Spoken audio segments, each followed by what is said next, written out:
R&B diva Desiree Coleman is up next. Let's talk.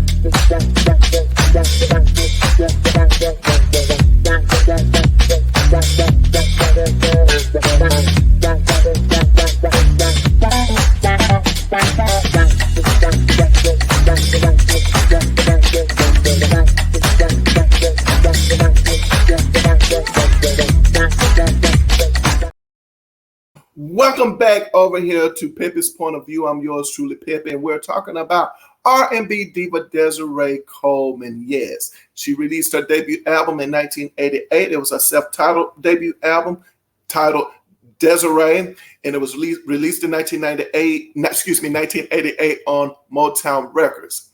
I don't know much about Desiree Coleman, or I think she goes by Des now. I just remember it could have been Video Vibrations, Video Soul, Video LP, one of those shows on BET, and they just, showed a new video. It was Desiree Coleman's single, Romance. And there it was. I like the video, I like the song, and every now and then, I'm going through the music channels on BET, and her video would pop up. And hey, I took a liking to it, and there you have it. And that was it. I didn't hear anything else from Desiree Coleman after that. She quickly went into that category of, I guess you could say one-hit wonder category, but, the jury is out on, whether or not the song or the album was a hit. I don't know anything else about her. There are some things that I do recall. I recall her being in the Patti LaBelle's video for Stir It Up. She's the young lady who is running around in the city with the Walkman on, and she finally makes her way into the studio that Patti LaBelle is singing in, and there you have it. Now, when she did come out, I was hearing that she was a protege of Patti LaBelle, and that Patti LaBelle somehow or another got her career kickstarted as far as, recording an album. From my understanding, she was also, Desiree Coleman was in the Broadway of Mama I Want to Sing, the Broadway play Mama I Want to Sing. Anywho, so it looks as if maybe Patti LaBelle managed her career. Now, when I finally found some credits on this album, it took me a minute. I was like, my gosh, I got to find some credits. So the credits are, saying otherwise. The credits are saying that it was actually L. Armstead Edwards, Patti LaBelle's ex-husband, who managed Desiree Coleman's career. Maybe they co-managed together, and that, is what it is, on paper or what have you.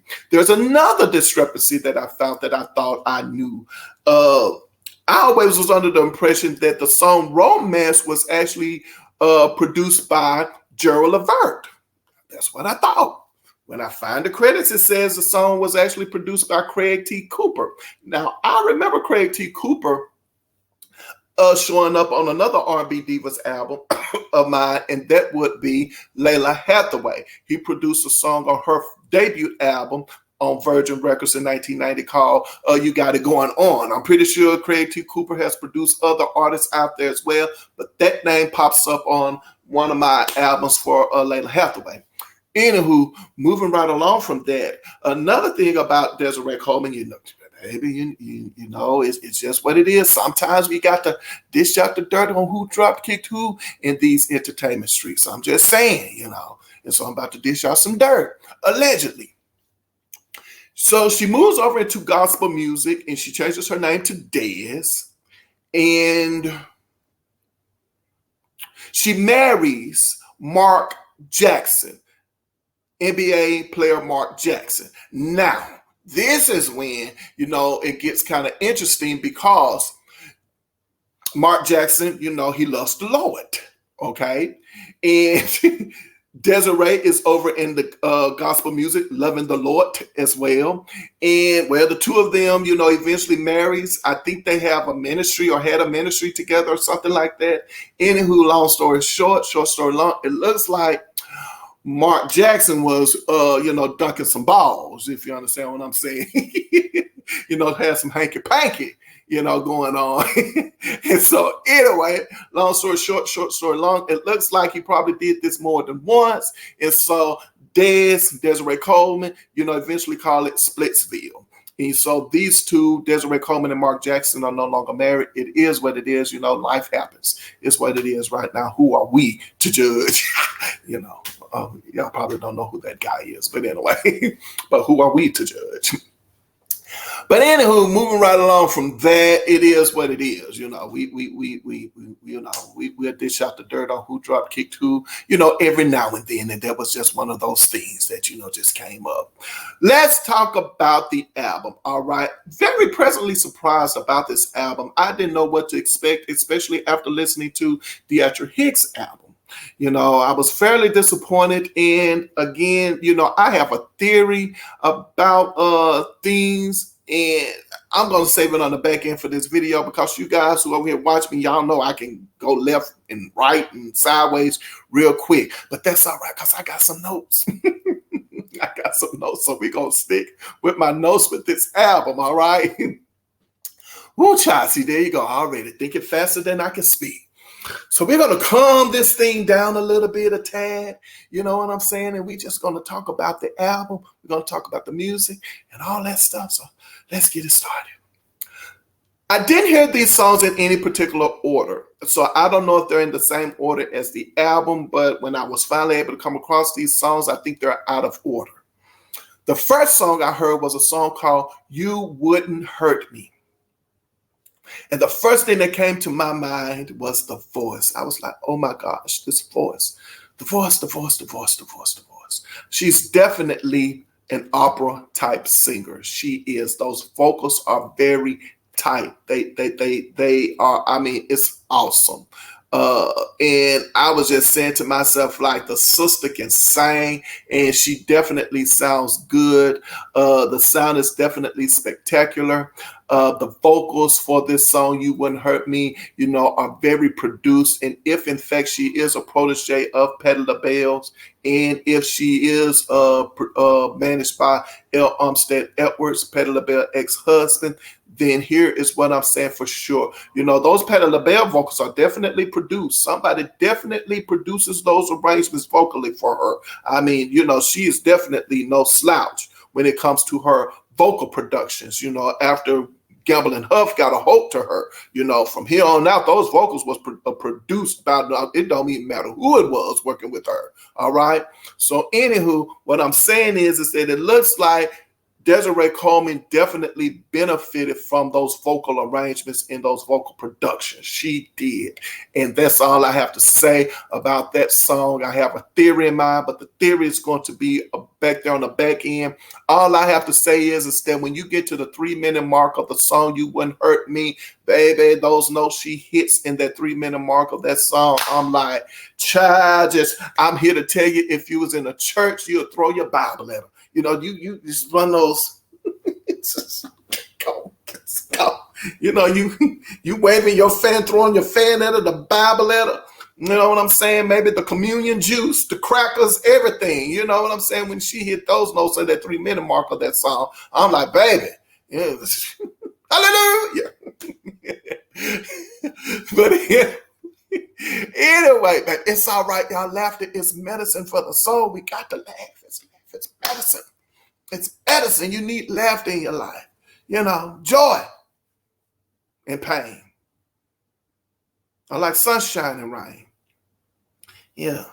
Well, you got to have the joy and the laughter. Yeah. I don't know why that song just came to my mind. Love can be bitter. Love can be sweet. Sometimes devotion. Oh, let me quit. I got to listen to my joy and pain. But anyway, so there was another song on there called Until Tonight that I listened to. I don't have anything here. I must have been distracted because I have no notes for the song Until Tonight. So I'm going to say that I probably like the song. I don't know. But let's just say this for the entire album. All of the up-tempo songs except for Romance, all of the up-tempo songs, I don't like. They're throwaways to me. I don't like any of the up-tempo songs. Like maybe I would have liked them if I listened to the album back in 1988. But the up-tempo songs, I don't know what they was thinking, especially a song called Always in the Mirror. Oh gosh, throw it away. The Next Time You Break My Heart, throw it away. You know what I'm saying? To the Curb. The song To the Curb is definitely on the curb. Like to the curb it goes. Then there is a song that I listen to called To Stay Together. Oh. If you've never heard the song To Stay Together by Desiree Coleman, go out and listen to it. Like find the song. I actually stumbled across when I was looking for some information on Desiree Coleman. I said to myself, I was like, I've never even remembered Desiree Coleman on BET. I don't remember her on Video Soul. I don't remember Donnie Simpson speaking to Desiree Coleman. I don't. Maybe he did. I just don't remember and recall it. But anyway, I found the clip, and she was on the Arsenio Hall show singing the song To Stay Together. And I'm here to tell you the performance that I'm going to leave down in the description box. I'm going to leave the link so you won't have to go look for it. I'm here to tell you she sings it just like she did on the record. She sounded just like she did on the record. Oh, Lord. But anyway, she sounds just like that. So the song To Stay Together is perfection. I love it. It gives me like this old 70s type vibe to it. Then it gives me this choir gospel type vibe. Like it's definitely perfection. I love it. Many Ripperton register. I just love it. It's a great song. Then I listened to another song called Till We Put Our Heads Together. When I heard this song, Till We Put Our Heads Together, I'm listening to it. I'm like, this is straight up Janet Jackson. You know how Janet Jackson's, have a message in her music, and I was thinking about maybe like the pleasure principle. I was thinking about that. I was like, this is like a Janet Jackson type song. And then as I'm listening to it more, I'm like, this is Gloria Estefan type vibe. Gloria. So this song, Till We Put Our Heads Together, to me sounds like a combination of Janet Jackson, what Janet Jackson was singing about, and a Gloria Estefan production. It's like, okay, well, if it works, I don't care too much for it. But anyway, moving right along. Then we have another song on the album called The First Time. Oh my gosh. The First Time, to me, is definitely a power ballad, and it works. The First Time is definitely a song that is in rotation. The First Time. It's in rotation. I like The First Time. It's definitely a great album. A great song. So let's briefly recap the songs that I like on this album, and then I'm going to go into my spiel about what I was holding off on. So bear with me. So the songs on the album that I like is You Wouldn't Hurt Me. I'm not quite sure about Until Tonight. So we're going to say it, but I'm not quite sure. But You Wouldn't Hurt Me. To Stay Together. The First Time in Romance. Oh, wow. So only 4. So only like 4 songs on this album. Only 4.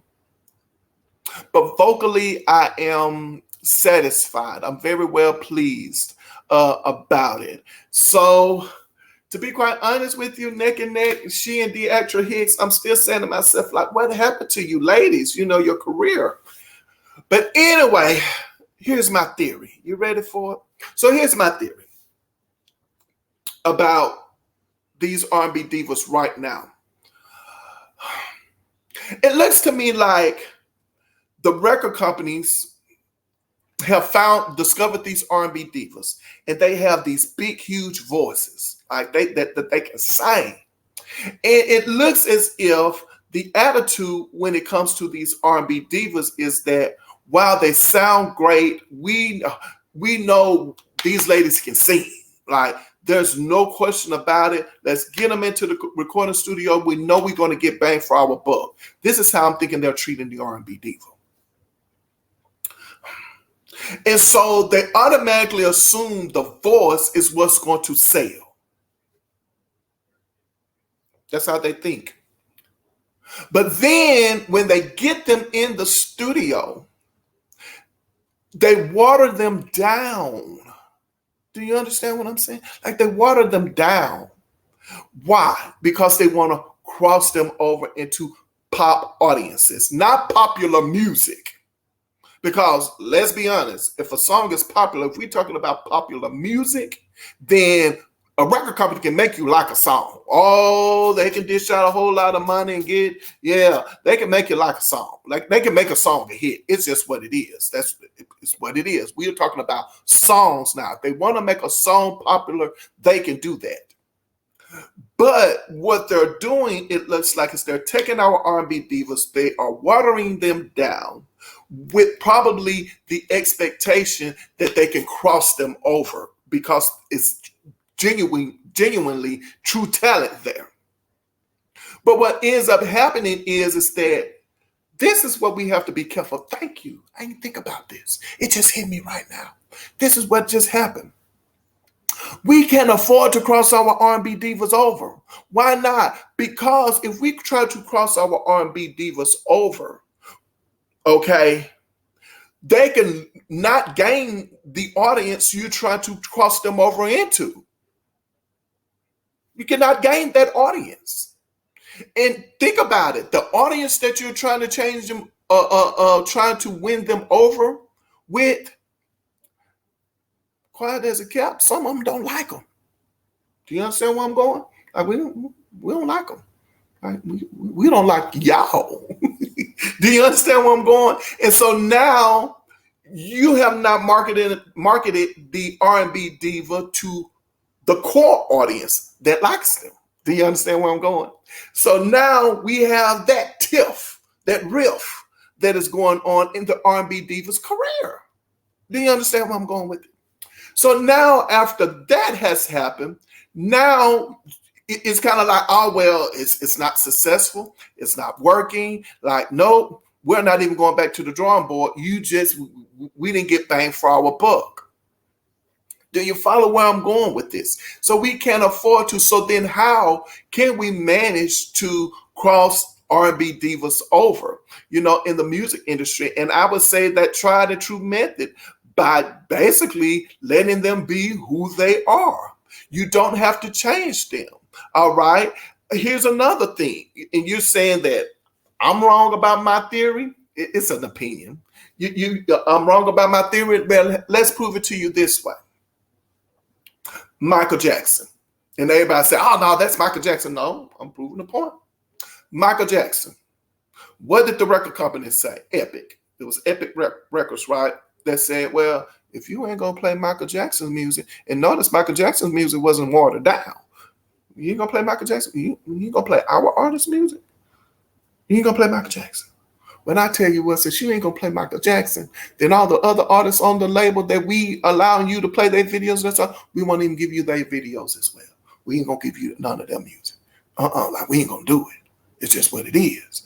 Oh, well, hold on. Wait a minute. Bring it back. We'll play it. Do you understand what I'm saying? And it looks to me as if no one is putting their foot down when it comes to the R&B diva. They're just not doing it. They're not doing it. Like there's no way in the world that you're going to sit here and tell me at this moment in time that R&B divas, and I'm talking about R&B music, but I'm talking about R&B divas, but I mean R&B music. It was these record companies that just did not promote these artists from their true, authentic selves. And as a result, we didn't get them crossed over. It's what it is, my theory. And so that's what ends up happening. So it looks kind of like Desiree Coleman, career fizzled because she wasn't able to cross over. You didn't have to. You didn't have to do that. Definitely didn't have to do that. But anyway, that's just a theory. That's one of many. I'm going to talk about it. I got to gather up all my thoughts in my head first. Y'all know how it is. But anyway, check out Desiree Coleman. I think the album is decent. I do know she's done some gospel music. I probably will get around to listening to it, but What I'm focusing on right now, because it's my summer break, what I'm focusing on now is just kind of getting into the vibe of the R&B divas who probably released one record and trying to figure out, what was going on with that one record and why maybe we didn't hear from her again. It is what it is. So anyway, on that note, if you made it this far into the commentary, I think that it's only, appropriate to say, hey, hang out with me. Subscribe to the channel. I appreciate you guys so much. Let me know what you think. Maybe some of the up-tempo songs that, I don't like on the album, you probably do. Talk about it. It's not a monologue. It's a dialogue over here. And also remember, I believe in putting your behind where your heart desires to be. I hope that you are doing that. And whenever I leave my mother's presence, she always says to me, she says, baby, remember, I love you, but God loves you best. That's right. And make sure you love yourself in there. Put some self-love in the midst of all that. And then give that love to others. All right. So anywho, on that note, I am looking forward to seeing your next video. Why? Because guess who's coming up next? Nikki Richards. That's right. Nikki Richards is coming up next. All right. Well, until then, take care of yourselves out there. Talk to you later.